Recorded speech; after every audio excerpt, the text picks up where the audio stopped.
안녕하세요. 정말 많은 고민 끝에 이렇게 사연을 보내게 되었습니다. 사실 이렇게 글을 쓰면서도 이런 사연을 보내도 되는 것인지는 아직 잘 모르겠어요. 하지만 이곳에는 다양한 사연들이 모이는 것 같아서 저도 염치불구하고 이렇게 보내봅니다. 혹시 제가 살아온 인생처럼 인생을 살아가는 사람이 있다면 전 그만두라고 말리고 싶기도 하고 제 이야기를 듣고 많은 것을 느껴서 고쳤으면 하는 마음도 큽니다.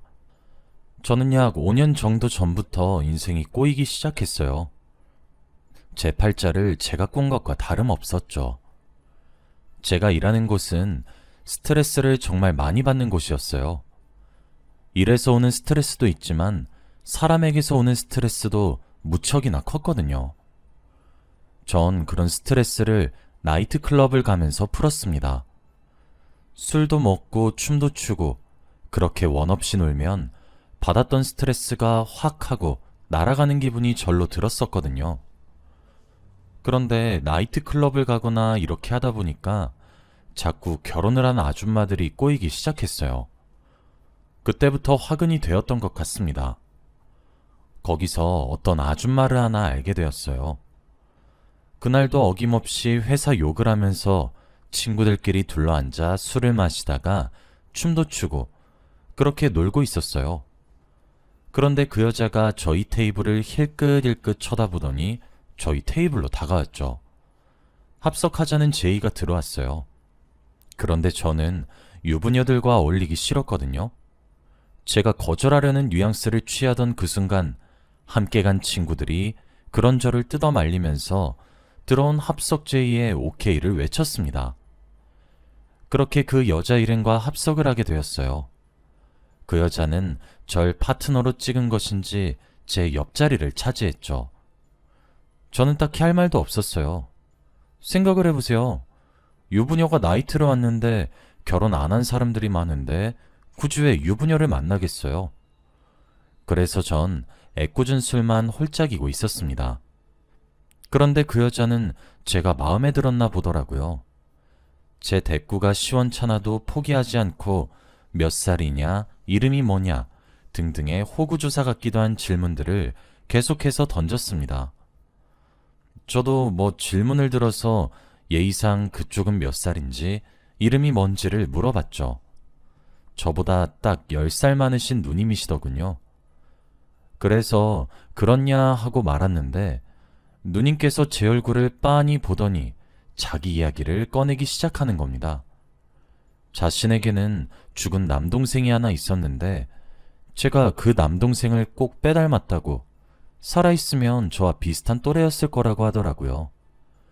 그러면서 두 눈이 촉촉하게 젖어가는데 당황스럽기도 하고 안쓰럽기도 하고 그렇더라고요. 생판 처음 보는 남이어도 누군가의 죽음을 그리워하는 점이 좀 안타까웠던 것 같아요. 그래서 그렇냐고, 그럼 동생으로 생각하고 오늘 신나게 놀자고 하면서 그렇게 달래줬던 것 같아요. 한참을 달래다 주위를 둘러보니 어느새 같이 온 제 친구들은 각자 파트너와 함께 춤을 추러 나가거나 밖으로 사라진 후였고 테이블엔 저와 그 누님만 남게 되고 말았어요. 그래서 그냥 저도 누님께 이런저런 질문을 했죠. 결혼했냐는 질문에는 이혼했다는 대답을 들었고 아이가 있냐는 질문에는 없다는 대답을 들었죠. 가게를 하나 하고 있다는 누님과 하는 대화는 생각보다 무척이나 재미가 있었습니다. 그렇게 10살이라는 나이 터울이 크게 느껴지지도 않기도 했고요. 저는 나이트에서 만난 사람들과는 번호를 교환하거나 이러는 사람이 아니었는데 왠지 모르게 그 누님께서 제게 번호를 물어오는데 그걸 단칼에 거절하기가 좀 그렇더라고요. 저를 보면서 죽은 남동생을 투영하는 것 같은데 행여나 상처를 더 주는 것은 아닌가 싶으면서 말이에요. 그렇게 그날 우린 헤어졌습니다. 그 다음 날부터 종종 연락이 오기 시작했어요. 하루에 한 3통? 그 정도의 빈도로 말이에요. 잊을만 하면 연락이 오는 거죠. 밥은 먹었는지 퇴근은 했는지 뭐 그런 것들을 물어보는 연락이기도 했고요. 그렇게 일주일 정도 연락을 주고받았습니다. 그런데 하루는 진짜 직장을 때려치고 싶다는 생각이 절로 들 정도로 너무너무 힘이 드는 거예요. 여러분들은 결제 서류로 뺨 맞아본 적 없으시죠? 그날이 제가 회사에 다녔던 날들 중에서 가장 커다란 모멸감이 느껴지는 날이었습니다. 그래서 친구들에게 연락을 돌렸죠. 나이트클럽에 가자고 말이에요. 그런데 하필 또 친구들이 야근을 하거나 상갓집에 가거나 이런 각양각색의 이유로 거절을 하더라고요. 그러던 그 순간 마침 누님께서 뭐 하냐는 문자가 왔고 저는 답장을 보냈어요. 나이트 갈래요? 라고요. 뭐 당연히 수락하는 답장이 왔습니다. 그렇게 함께 나이트를 가게 되었어요. 그런데 연륜은 무시할 수가 없는 것인지 약속 장소에서 누님이 오시길 기다리고 있었는데 저를 보자마자 어머, 너 무슨 일 있어? 왜 이렇게 얼굴이 안 좋아? 속상하게 라고 하시는 거예요. 그래서 와, 누님 어떻게 알았어요? 저 오늘 회사에서 진짜 갈렸어요. 그래서 스트레스 풀러 나이트 가는 거예요. 라고 했죠. 그랬더니 그런 저를 보며 아니면 누나랑 술 한잔 하러 갈래? 맛있는 거 알아. 오늘 내가 사줄게. 오늘 누나랑 술 마시고 이야기하면서 풀어. 라고 이야기해서 알겠다고 했죠. 솔직히 하소연도 하고 싶기도 했고요. 누님은 자신이 상담해주기 전문가라면서 뭐든지 다 털어놓으라고 하더라고요. 그런데 차분한 목소리 톤으로 그런 말을 하니까 또 그래도 될까? 하는 생각이 들었고 결국 털어놓게 되었습니다. 알고 보니 누님 대학교 전공이 심리학 쪽이었다고 하더라고요. 지금은 가게를 하나 운영하고 있지만 심리학 쪽 공부를 해서 상담을 정말 잘해주는 편이라 하더라고요. 제게 혼자 떠안지 말라고. 그러면 고민이 더 커지니까 자신의 감정도 올바르게 표출할 줄 알아야 한다고 조언을 하는데 진짜 너무 커다란 위안이 되더라고요. 회사에서는 항상 죄인처럼 있었는데 그런 따뜻한 위로를 받으니까요. 솔직히 남자인 친구들끼리는 그런 위로를 잘 안 해요. 낯간지럽고 그래서요. 연애를 안 한 지 오래되어서 그런지 그런 따뜻한 위로가 엄청 반갑게 느껴졌어요. 그래서 그런 누님께 제가 스트레스 받았고 힘든 일들이 있었던 사실을 술술 털어놓았습니다. 술도 한 잔씩 홀짝이면서 말이에요. 누군가에게 털어놓으면서 저도 좀 감정이 희석되고 안정이 찾아오더라고요. 그때부터 제게 이미지가 좀 바뀌었던 것 같아요. 대화를 하면 할수록 상대방을 어떻게 위로해줘야 하는지도 잘 알고 있고 상대방이 부담스럽지 않을 수준의 배려로 편안하게 해주면서 달래주는 능력이 있었는데 그게 굉장한 매력으로 다가왔죠. 그래서 그때까지는 몰랐습니다. 누님과 제가 그렇고 그런 사이가 될 줄은 말이에요. 술을 한 잔씩 기울여가며 저도 제 이야기를 하고 누님도 누님의 이야기를 해주었어요. 그러면서 한 가지 사실을 알게 되었죠. 사실 누님은 이혼을 생각 중인 상태인 거지 이혼을 하지는 않았다고 하시더라고요. 그래서 내가 왜 거짓말을 했냐고 하니까 별로 이런 속사정을 이야기하고 싶지 않았다고 말을 하더라고요. 그런데 제가 그때는 좀 미친 상태였는지 저렇게 말 같지도 않은 이유를 가져다 붙이는데도 이해를 하게 되더라고요. 그럴 수도 있는 것 아니겠냐며 위로까지 하기 시작했죠. 오늘은 집에 남편이 없다고 자신의 집에서 2차를 하자고 얘기를 꺼내길래 거절했어요. 누가 봐도 오해할 수 있는데 그러고 싶진 않다고요. 그러면서 저도 미친 제안을 했죠. 제가 살고 있는 자취방으로 가자고 말이에요. 지금 생각해도 제대로 된 정신이 아니었어요. 얼굴이 환해지면서 그래, 그러자 하며 쉽게 수락을 하시더라고요. 그렇게 저희들은 제 자취방으로 오게 되었고 2차를 시작했습니다.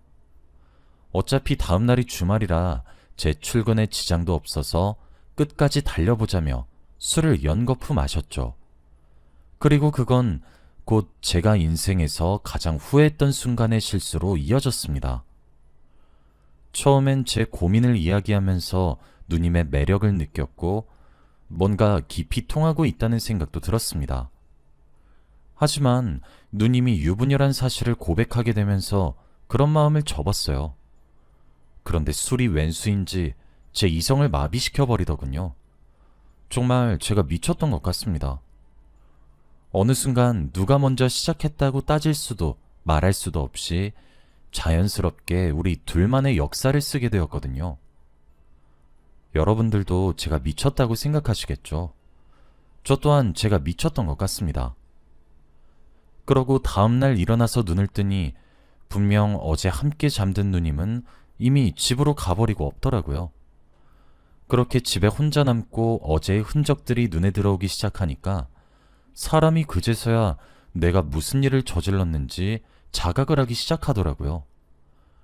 그 후 당연히 저도 누님도 서로에게 연락을 하지 않았습니다. 그런데 일주일 정도가 지나니 누님께서 제게 먼저 연락을 하셨어요. 만나서 이야기 좀 하자고 말이에요. 저도 교통정리의 필요성은 느껴서 알겠다고 했습니다. 그렇게 약속 장소에 나갔고 저는 누님을 보자마자 말했어요. 미안해. 내가 큰 실수를 했어. 진짜 잘못했어요. 얼굴을 보자마자 안절부절하며 사과를 내뱉었는데 그런 저를 보고 놀라는 듯 하더니 싱긋 웃더라고요. 그러면서 제게 그러더군요. 아니야, 민재야. 사람이 사람을 좋아하고 있고 또 좋아하겠다는데 뒷배경이 뭐가 중요할까? 그냥 문득 이런 생각이 드네. 내가 좋아하는 사람이 나를 좋아한다는 확률, 그거 되게 드문 거잖아. 그냥 우리 마음 가는 대로 하는 건 어때? 난 너랑 만나는 거 무척 좋아. 수줍게 말을 내뱉는 누님의 모습을 보는데 저도 그 당시 어지간히 미쳤던 모양인지 가슴이 설레더라고요. 그렇게 우린 진지하게 만남을 이어가기로 했고 그날도 우린 서로의 마음을 확인했어요. 금지된 사랑이 시작된 것이죠. 처음엔 이 사람에게 잠시 기대고 싶다 이런 생각만 했었던 것 같아요.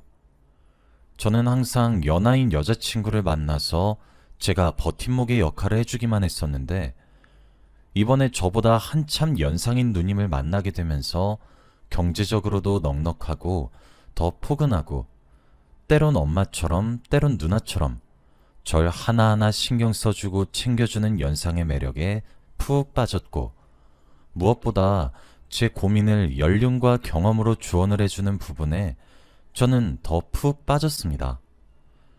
그렇게 1년 정도를 만났습니다. 초반에는 너무나도 행복했어요. 오랜만에 하는 연애이기도 했고 지치는 일상의 연속 속에서 한 줄기 빛 같은 사람이었거든요. 누님이 너무 사랑스러웠고 좋았어요.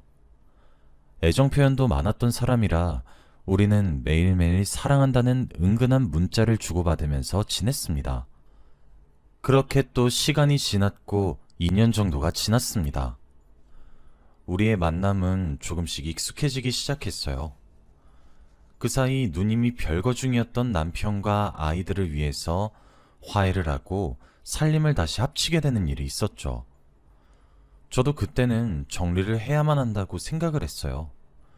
누님과 결혼까지 생각하진 않았으니까요.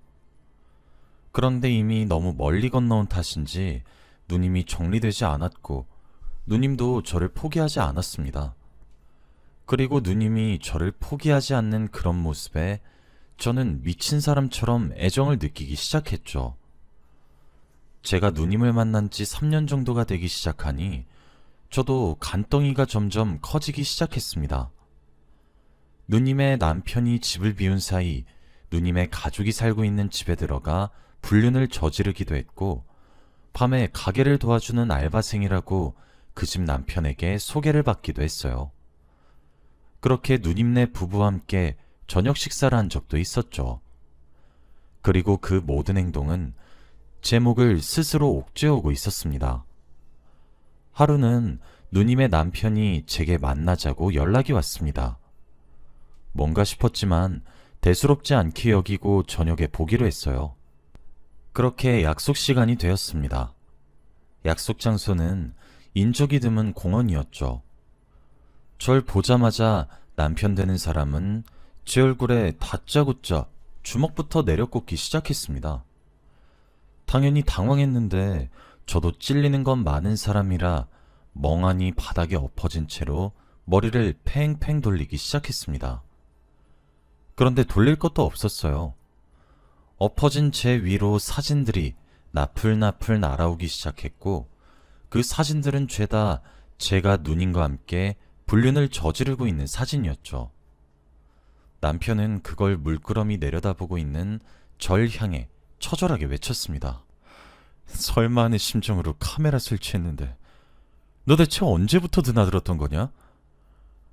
전 너무 충격을 받아서 온몸이 굳어버렸습니다.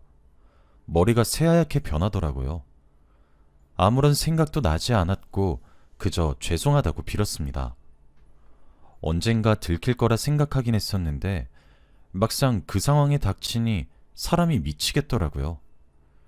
남편 되는 사람은 폭행했으니 폭행죄로 잡아 쳐넣으라고 소리를 바락바락 질렀고 그대로 자리를 떴습니다. 그리고 기다렸다는 듯 상간남 소송이 시작이 되었습니다. 저는 유부녀란 사실을 충분히 인지했음에도 불구하고 불륜을 저질렀다는 점과 그 기간이 상당히 오래되었다는 점이 근거가 되어 3천만 원의 위자료를 물어내야 했습니다. 그런데 다른 것보다 가장 힘들었던 것은 누님과 그 남편의 자식들이었습니다. 저와 띠동갑 정도의 나이 차이를 가진 첫째 딸과 그보다 더 어린 둘째 남동생이 어떻게 한 것인지 제가 일을 하고 있는 직장에 찾아와 울고불고 난리를 치더군요. 제가 가정을 망가뜨렸다. 우리 아빠 힘들게 했다. 엄마를 뺏어갔다. 그런데 막상 저보다 한참 어린 아이들이 제 얼굴을 보면서 세상이 무너진 표정을 하고 오열을 하면서 지내는 것을 보니 그제서야 눈에서 뭔가 벗겨지더군요. 그때가 되어서야 비로소 제가 3년간 사랑이라고 포장했던 행위가 한 가정을 파탄낸 발단이었단 것이 아주 뼈저리게 느껴지기 시작하더군요. 이미 늦었지만 말입니다. 결국 아이들이 찾아와 소동을 벌인 까닭에 저는 회사에서 잘리게 되었습니다. 그 이후 제가 일하던 업계에도 제 이야기가 소문이 나게 되었어요. 그래서 다시 다른 회사에 입사를 하는 것조차 힘겨워졌죠. 누님은 그리고 그런 위기의 순간에 처하자 이혼당할 거란 생각이 두려웠던 것인지 가장 먼저 저를 내쳤습니다. 제가 먼저 들이대서 꼬신 거라며 자신은 죄가 없다고 진실로 사랑하는 사람은 남편, 바로 당신이라며 애원하는 누님을 보니 그제서야 그때가 되어서야 누님께 완전히 정을 뗄 수 있게 되었습니다. 누님의 남편은 저희 부모님께도 상간남 판결문을 보내게 되었어요. 주소는 어떻게 알았는지 모르지만 어떻게 사실을 전달을 했더라고요. 하나 있는 아들이 걔보다도 못한 놈이니 인연을 끊겠다고 말씀하셨고 저와 연락을 더는 하시지 않으십니다. 그리고 저는 위자료도 감당이 잘 되지 않았고 또한 누나의 재력을 믿고 카드를 생각 없이 그으며 살았더니 빚더미에 앉게 되었습니다. 그리고 정말 많은 후회를 했어요. 왜 이전에는 남에게 상처를 주면 벌을 받는다는 사실을 몰랐을까요? 그리고 대체 왜 저는 그렇게 되지 않을 거라고 확신을 했을까요? 현재 저는 결국 법적으로 이름을 개명 신청을 했고 작은 중소기업에서 일을 하면서 빚을 갚아나가고 있습니다. 그때 그 시절로 시간을 돌릴 수 있다면 저는 과거의 제 머리채를 잡아서라도 그 사랑이란 말로 포장한 불륜을 그만두게 했을 것 같습니다. 벌써 이 일을 겪게 된 지 4년이나 흘렀어요. 세상 사람들은 다양하게 있으니까요. 혹시나 저처럼 금지된 사랑이란 단어 뒤에 불륜이란 단어를 숨겨놓으신 분들이 있으시면 꼭 명심하세요. 우린 결국 다 벌을 받아요. 경중의 차이가 있는 거죠. 그러니 지금 아무런 일이 일어나지 않았을 때, 돌이킬 수 있을 때, 그때 그만두시길 바랍니다. 저처럼 직장과 돈, 그리고 가족까지 전부 다 잃고 깨달으면 이미 늦으니까요. 저는 그 시절을 뼈저리게 반성하며 살아가고 있습니다. 지난날의 과오로 인해 큰 짐을 짊어진 제가 참 한심하니까 제 이야기를 듣고 여러분들도 후회할 짓 하고 살지 마세요. 여기까지가 제 이야기입니다. 긴 이야기 들어주셔서 감사합니다. 행복하세요.